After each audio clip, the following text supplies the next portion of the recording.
I'm not going to waste any more time. I'm going to invite Comrade Mapena to come and speak to us about the issues of migration.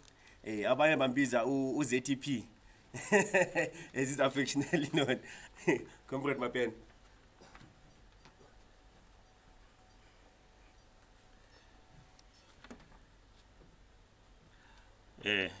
Thank you so much, Comrade Program Director. Sanbonani Lonke, greetings everyone.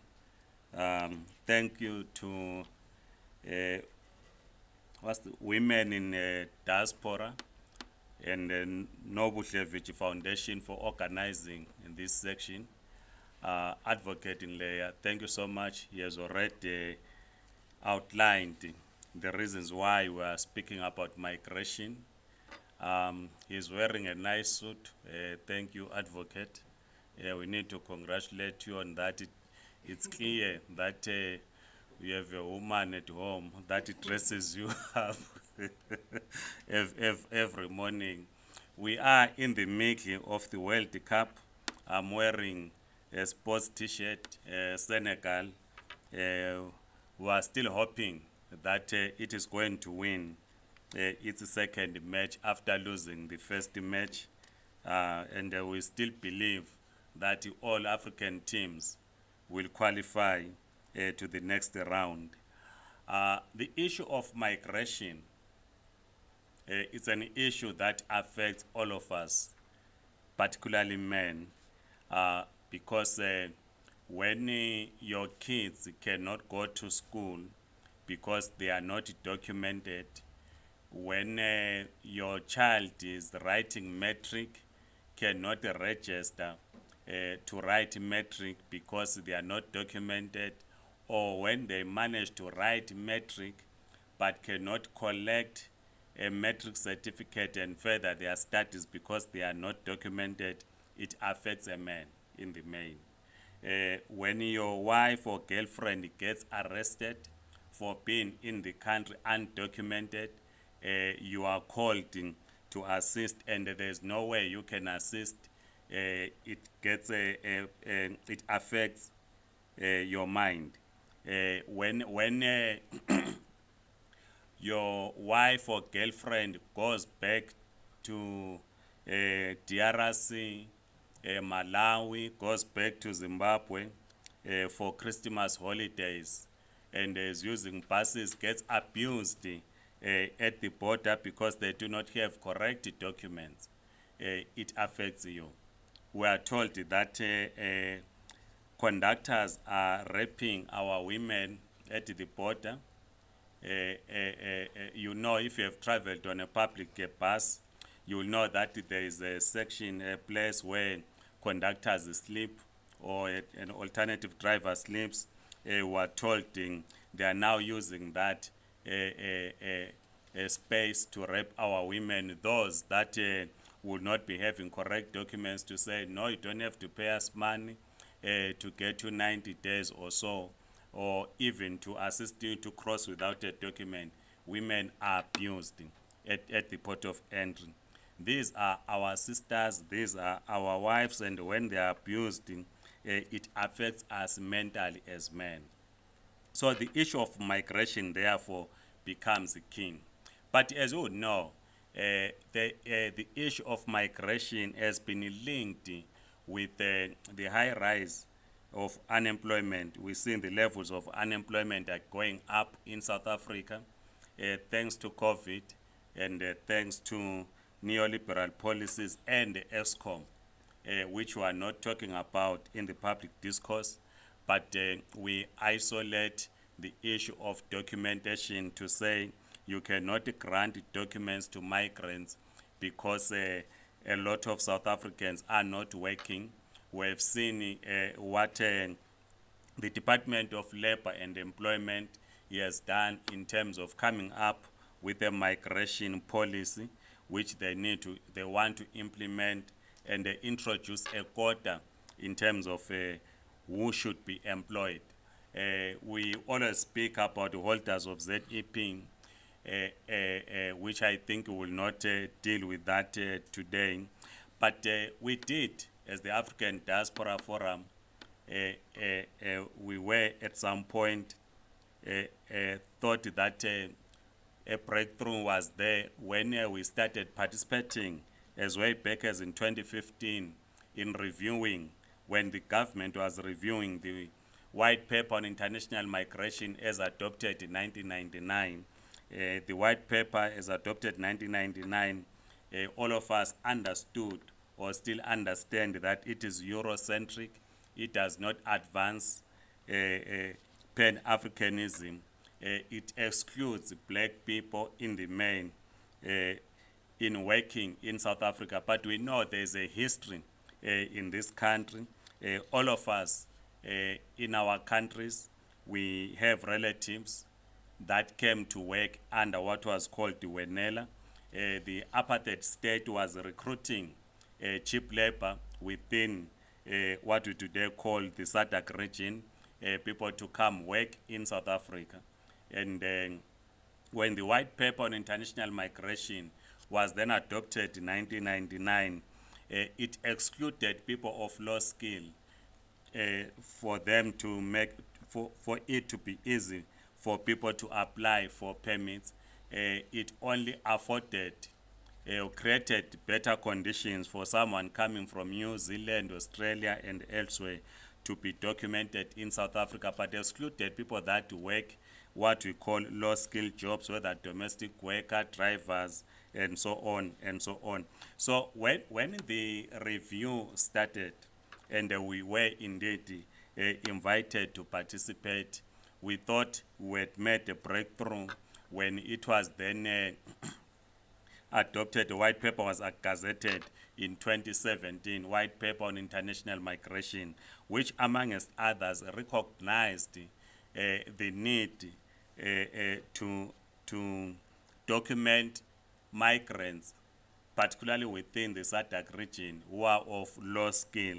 It spoke about granting what is called the SADC a work visa to a person who works as a domestic worker, a person who works maybe at a spa as a packer, and so forth.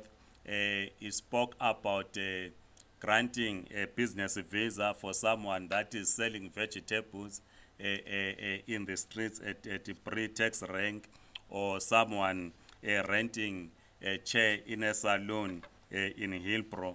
It then recognized also that there are people who move across the borders, who are doing cross-border trade, who, when they get to the port of entry, they are given days. By the time they are done with their business, they are then blacklisted because we will have overstayed. So some of us men who are in this workshop today, one or the other might be having a relative or your wife or your girlfriend whose days who overstayed and then was declared undesirable. And part of the problem which people, why they then get declared undesirable, is precisely because a person will be coming to visit, they then send their passports to be stamped, and you know that most passports are then stamped under a string, a fake stamp, and then you have serious challenges. So we are a man, your kids are having this challenge of trying to clear the undesirability which was granted at the port of entry by the Department of Home Affairs. These are some of the issues that contribute to our mental health as men. I know that after me, a health expert is going to speak more on these issues, but mine is simple to highlight. So when the white paper on international migration was then gazetted in 2017, recognizing or making all these proposals that I've spoken about, the last one being that cross-border trade visa, recognizing that our economies within the SADC region are informal in nature, so you needed to give people that. But we are seeing, after 2021, the reversal of the gains that we thought we achieved. If we analyze carefully the ANC policy conference, which happened mid-year, it then seeks to reverse that and bring in a new policy on migration. And one of the proposals that they are making, because you know that over years, you had people coming from all over. When you get married, you get either citizenship or permanent residence permit to be in South Africa, or you apply for a spouse visa on the basis that your wife is South African or your wife is permanently resident in South Africa. But the new proposal now seeks to take out that, to say the issue of marriage should not be linked to documentation. So if your wife is South African, you are struggling with a permit, you have your kids here, it certainly contributes to your mental health, because you are worried that you might be leaving your kids behind, and how are your kids going to survive. So these are the issues that affect us men on the question of documentation. But of course, you cannot speak about these issues without speaking about the nature of our economy and the colonial boundaries. If you check, all of us here, the majority of us for that matter, we have roots in South Africa. The borders divided families. If you go to Mpumalanga, you have the Swati on the other side, the Neswatini, and on this side, they are one family, but they are divided by a border. If you go to Lesotho, same thing. If you go to Bedbridge, the vendor this side, the vendor that side, divided by a border. If you go to Northwest, the same thing.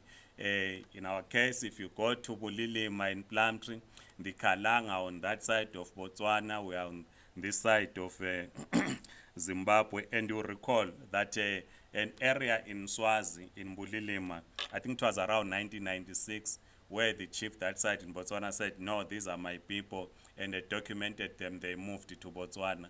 You go to Binga, that area, Victoria Falls, on the other side of Zambezi, it's one family, the other families on this side. So we are related. Families were divided by these colonial borders. Instead of then beginning to integrate these families post-liberation, because we waged the struggle together. We are talking of today, I'm glad that the nephew of our hero Untuta is here. You remember that he had joined the African National Congress, and we have many comrades or Abadalabetu from the SADC region that were involved in the African National Congress. In fact, one of the people that started Catering Workers Union is from Malawi. Was a trade unionist. He was from Malawi. But today, the people of Malawi are being excluded. We now create right-wing formations, Operation Tutula, that go around chasing black people in the name of people being in South Africa, whether they are documented or not, just being in South Africa. That is a problem. So that's the bad side, which you don't want to hear about it, but that's the bad side of capitalism, which you must dismantle. Because one thing, if we are to deal with the question of mental health from a migration point of view, is to begin to say, how do we reunite our families, our communities, the reunion agenda, so that we are not affected by the issues of documentation. Instead, all of us should be focusing on how do we ensure that our region, the entire region, SADC region, is industrialized. How do we industrialize the entire continent so that a South African can go and live in Lilongwe, earn the same salary. As I conclude, the Department of Labor and Employment always speaks about the distortion in the labor market. You will get a truck driver in Malawi earning an equivalent of 2,500 rands. Comes, works in South Africa, earns something like 15,000 rands. And certainly this truck driver will leave Malawi and come and work here. We have an educator, a teacher in Zimbabwe, who earns equivalent to 2,000 rands. We have a domestic worker in South Africa who earns something like 4,000 rands. So you then think it is better for me to leave teaching in Zimbabwe and come and work in South Africa. So this distortion in terms of salaries across the region also create this problem of migration. It is this issue that we need to deal with as part of a reunion agenda if we are to deal with mental health.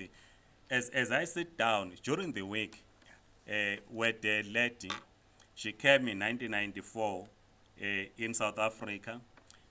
She moved with a South African man immediately when she arrived in 1994. They have 3 kids together. The first one is 27 years today. The second one is 25. The other one is 17. Unfortunately, the father passed on in 2009. These kids are born in South Africa, Northwest. They have no birth certificate. So if you're a young man of 25, you are born in South Africa, you have no birth certificate, it affects your mind. So these are the issues that I thought I needed to highlight that affect men, the issues of migration when we talk about mental health. So the way forward, therefore, is that it is important that these organizations that are here must engage with the South African organization and other progressive organizations to deal with this issue of mental health linked to the question of migration. I didn't see Comrade MC, the item on lunch here. So I guess after my presentation, we are now going for lunch. So let me not take your time. Then for you to spend 10 minutes of lunch, let me sit down. Thank you so much.